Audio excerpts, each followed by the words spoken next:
Welcome to Organizational Behavior and Opportunities, Chapter 1.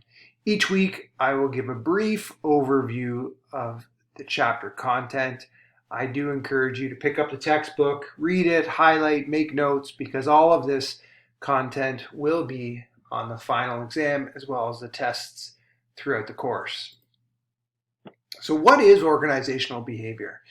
Organizational behavior is broken down into three components: individual behavior, group processes, instructional dimensions. So the individuals within the organization are influenced by the processes, both interpersonal and interactional, as well as the structural dimensions of the organization, job descriptions, departments, workflow. All of those things will impact the organizational behavior.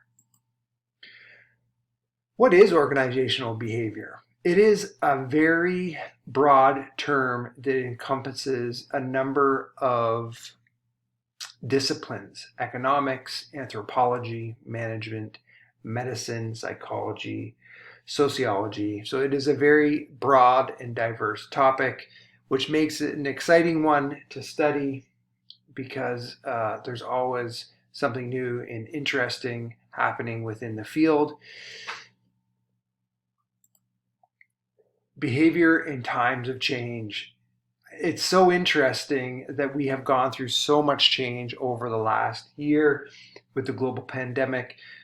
Numerous organizations have changed completely. Some have ceased to exist, and other ones have adapted along the way. So organizational behavior can help people have a positive attitude, ask questions, listen to answers, and be committed to success. That's how individuals succeed through times of change. We've gone through a number of changes in our organization here at Georgian College, from moving mostly face-to-face to online to now a little bit of both, and new protocols and procedures when it comes to vaccinations and distancing and things being cleaned.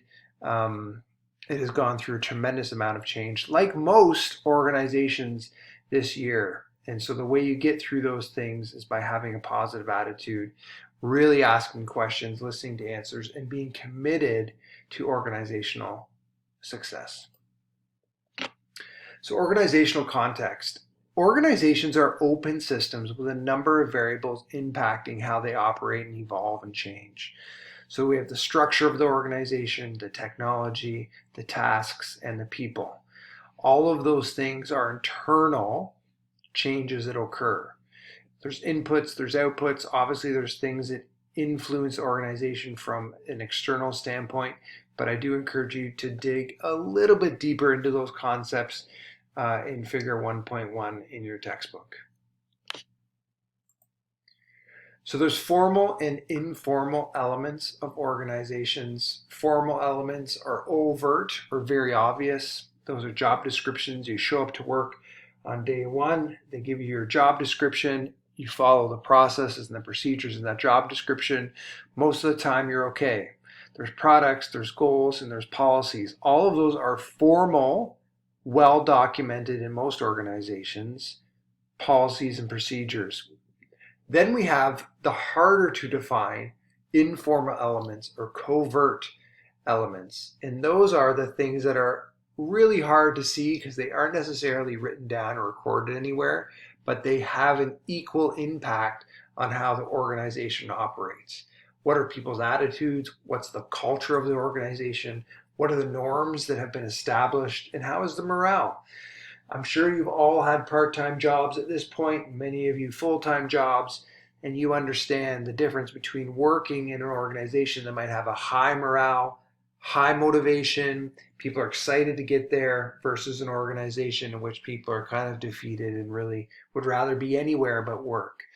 So those types of things have a huge impact on the behavior of an organization. So there are three different types of sectors in Canada.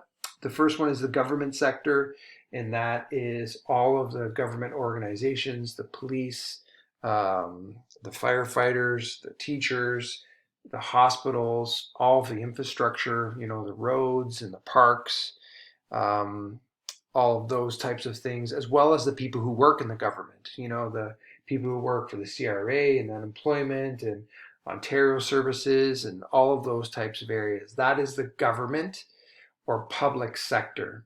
We also have the private sector, and those are all the businesses that include things like manufacturing and services, right? Where beds are made and tables are constructed and cars are made.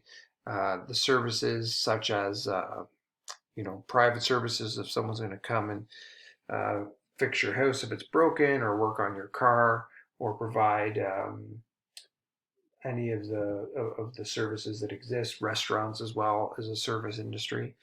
And then the third industry is the voluntary sector, or as most people know it, the non-profit or non-for-profit industry. And those are charities and volunteers. And these industries make up 10% of Canada's overall economy. So there's lots and lots of people who work in the non-for-profit sector. So change creates opportunities for organizational behavior. The first thing we're going to talk about is globalization. Globalization has a huge impact on the way that things happen here in Canada. If we can't compete on a global scale with our products and our services, it doesn't take long for an international competitor to take that space. And we especially have a lot of competition when it comes to competing with the States and Japan and a lot of European countries, because they're always driving for something called total quality improvements. And that is a constant striving towards better service for customers and better quality products. And total quality in employee behavior is a mechanism in which you improve, and a mechanism in which improvement is kind of viewed. And again, there's a lot of detail about the total quality employee behavior in your textbook. And the first one is managing organizational behavior. And that's the last piece there, and the most important. So learning about organizational behavior is an active process. Like any industry or profession, you have to continue to learn to be competitive. And the first one talks really about the mastery of basic objective knowledge. So it's kind of the textbook knowledge of something. And you can think of it as going to college and taking your courses, and you learn about the textbook policies and procedures and how things operate. Next is the development of specific skills and ability within that field. And that's something you normally only learn during hands-on training. And after you have the knowledge and the skills, the last piece is to apply those knowledge and skills in the workplace. This is an evolving process. It's not something where you learn how to do it and then you're set for the rest of your life. You're always learning, you're always developing new skills, and you're always learning how to apply those new skills and those knowledge to the workforce. So design thinking allows managers to imagine new possibilities by suggesting something that could be, and then exploring how to make it reality. So really, you're starting with maybe a dream or a vision or an aspiration, and then the next step is trying to make that happen. When faced with a problem, design thinkers will accept the mastery of the problem, take on abstract challenges, and design a new solution rather than rely on the past approaches or tools.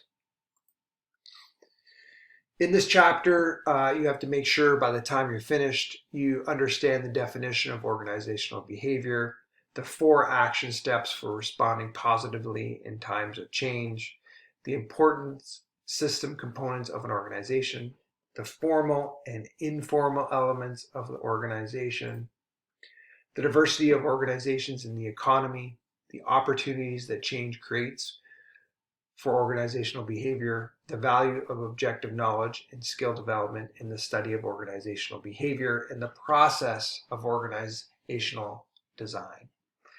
So that is a brief overview of the content you're responsible for in Chapter 1. If you have any questions about any of that material, please don't hesitate to reach out and ask, and have yourself a great rest of the week.